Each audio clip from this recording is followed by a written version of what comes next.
Good evening. Thanks for joining us on the news at 8. Today, the 5th day of October 2023.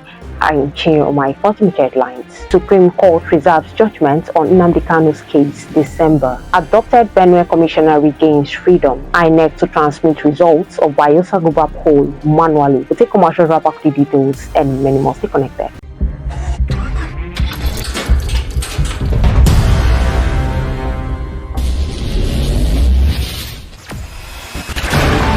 Experience the smooth and strong feeling that consistently surpasses expectation.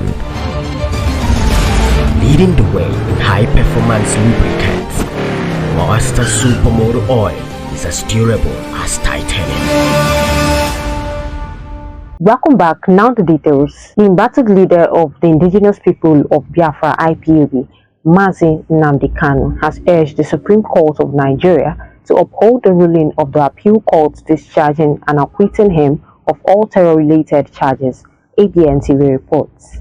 Kanu, through his lead counsel, Kanu Godwin Agabi San, told the court that his client is innocent of the allegations against him, urging the court to free him. The prosecuting counsel, however, urged the court to set aside the Court of Appeal judgment and allow Nnamdi Kanu to stand trial for the previous charges held at the Federal High Court against him. The governorship candidate of the Labour Party in Bayelsa State, Uden Eradiri, has sympathized with teachers in the state for what he described as their years of suffering and hardship under the administration of Governor Doye Diri.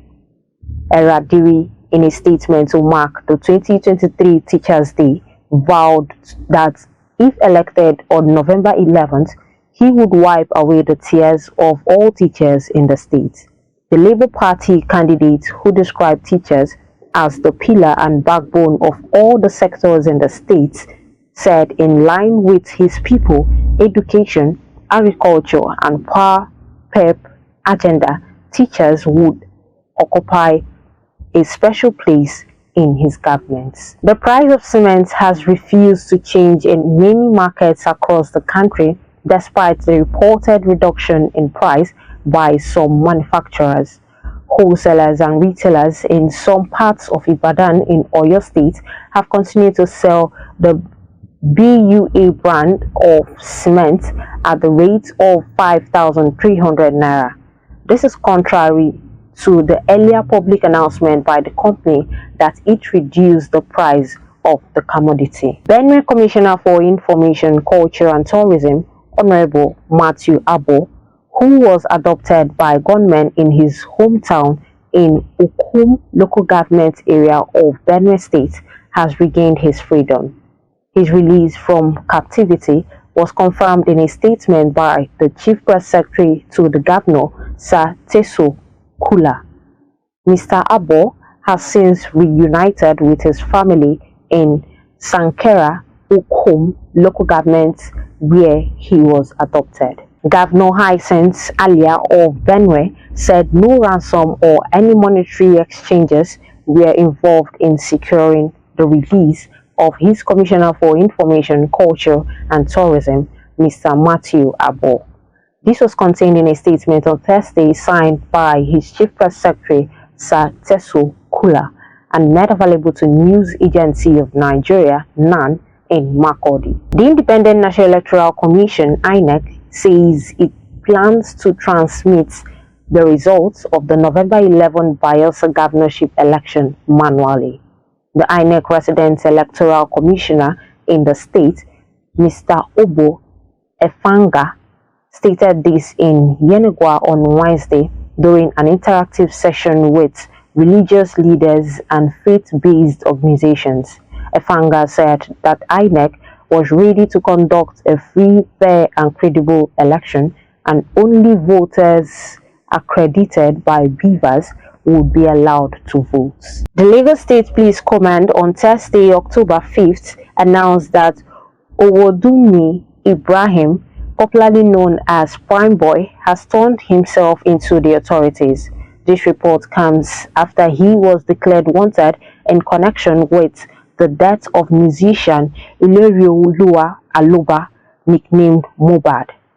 His arrest was announced in a statement posted on X by Lagos State Police Public Relations Officer Benjamin Hunderin on Thursday. The Nigeria Police Force National Cybercrime Center said it has arrested 2 suspects over criminal conspiracy, identity theft, and romance scams in Abuja. The Force Public Relations Officer, ACP Olumiyiwa Adejobi, said this in a statement on Thursday in Abuja.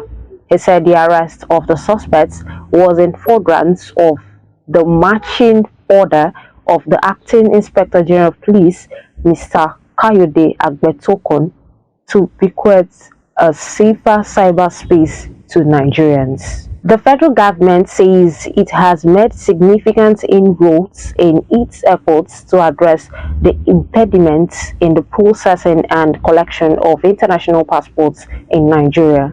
The inability of Nigerians to obtain their passports in good time has created a massive backlog of travel documents and caused considerable social and economic discomfort to many. However, the Minister of Interior, Olubimi Tunji Ojo, says over 200,000 international passports are now ready for collection out of the backlog of over 300,000 he met on assumption of office. While on sports, a joint bid from the United Kingdom and Ireland to host Euro 2028 now has no rivals after Turkey withdrew from the bidding process, UEFA said on Wednesday. Britain and Ireland share plans to bid to host the 2030 World Cup to focus on staging the European Championship, and their bid was already the favorite for the 2028 tournament.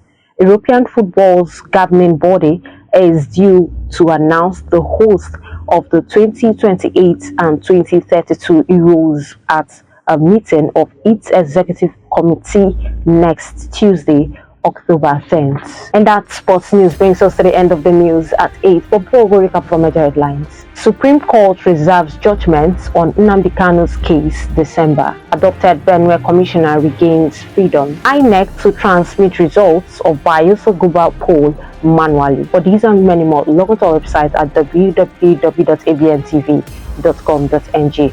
You can also follow us on any of our social media platforms displayed on your screen. Have a lovely night rest. I'm Chinyo Umahi.